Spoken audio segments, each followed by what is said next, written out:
Galera, dando continuidade à segunda aula da gente, a segunda parte, nós iremos trabalhar com as questões que ficamos pendentes, as duas últimas questões, as três últimas, aliás, que é a questão 4 da página 16.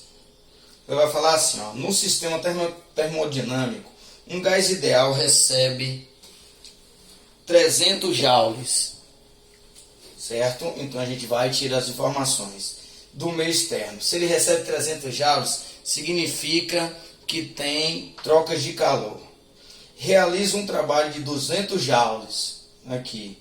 É correto afirmar que... Aí ele vai me dar algumas proposições. E todas as proposições que eu vou ver vai permear a necessidade de encontrar uma variação da energia interna. A letra A, ele diz assim: a transformação é adiabática. Essa transformação não é adiabática. Por quê? Porque eu estou recebendo uma quantidade de calor do meio. Então, se vocês olharem aqui, eu tenho uma quantidade de calor do meio externo. Então, a letra A já é errada. A letra B, ela diz assim: a temperatura do sistema aumentou. Se a temperatura do sistema aumenta,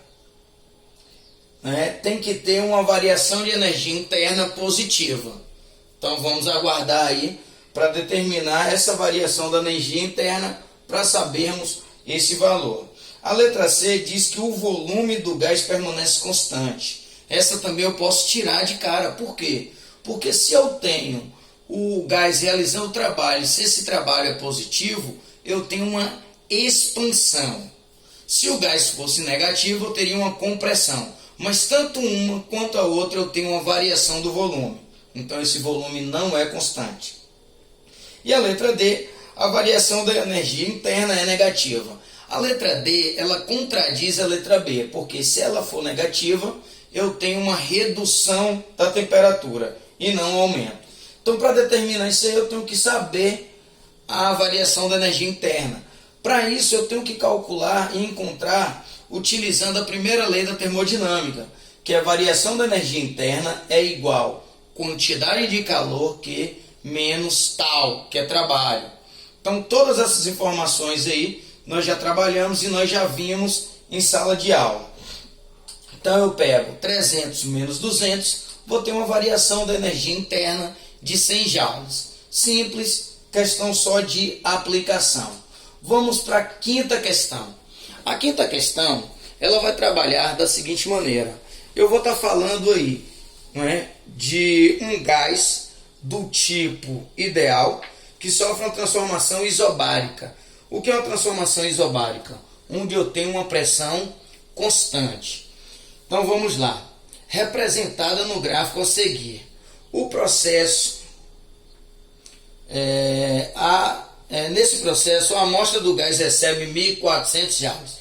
Então, se recebe 1.400 joules, eu já sei que recebe uma quantidade de calor.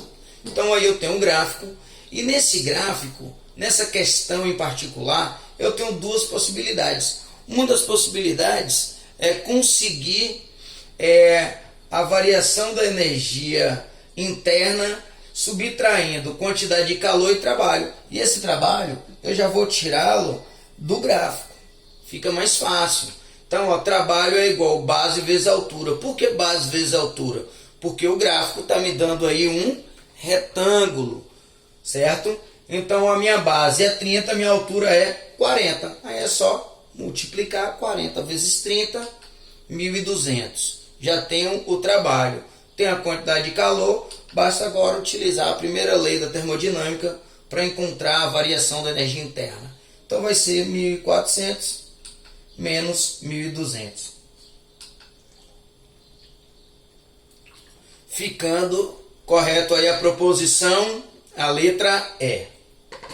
Vamos para a última questão da gente, que é a questão 6, e ele vai trabalhar dois conceitos importantíssimos para a gente trazer e na verdade não é nem trazer, é colocar novamente uma outra informação que é a potência que nós vimos no ano passado.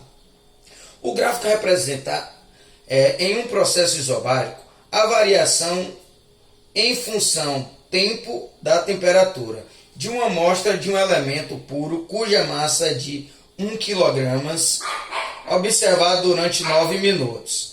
Então aí eu tenho a massa 1 kg e a variação do tempo 1 minuto. Aí eu tenho algumas informações. A amostra está no estado sólido a 0 graus Celsius, no instante t igual a 0, e é aquecida por uma fonte de calor que lhe transmite uma energia a uma taxa de 2 vezes 10 a terceira joules por minuto.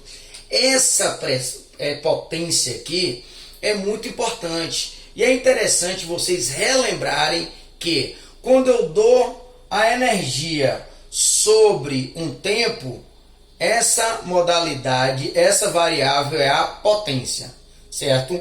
Então eu tenho aí uma quantidade de calor em 1 minuto, por exemplo. A questão continua e diz assim: o processo que ocorre na fase sólida envolve um trabalho total de 0,1 kJ. Então me deu aí o trabalho 0,1 kJ. Nessa fase, a variação da energia interna da amostra eu quero a variação da energia interna.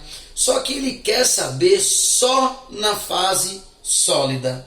Então, quando eu digo na fase sólida, eu compreendo em um espaço de tempo de 0 a 3 minutos. Por que de 0 a 3 minutos? É onde meu gráfico está somente na fase sólida. Perceba que quando ele passa do sólido para o líquido, meu gráfico ele não muda a temperatura, porque eu tenho uma quantidade de calor latente.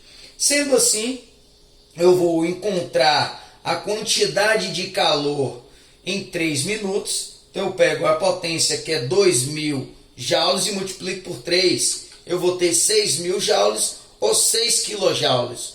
Ô professor, tem que sempre transformar em quilojoules? Não, eu transformei porque a questão ela já me pede em quilojoules a resposta. Se você olhar as proposições, estão todas em quilojoules. Então fica mais fácil aí para resolver. Aí agora é só aplicar a matemática. Variação da energia interna é igual a quantidade de calor menos o trabalho. 6 menos 0,1 é igual a 5,9 quilojoules. Ok? Então, galera, fica aí um abraço. Expectativa de vê-los o mais rápido possível, que esse momento é um momento de tranquilidade, é um momento de nós ficarmos em casa. Então, hashtag fique em casa, bons estudos e até logo.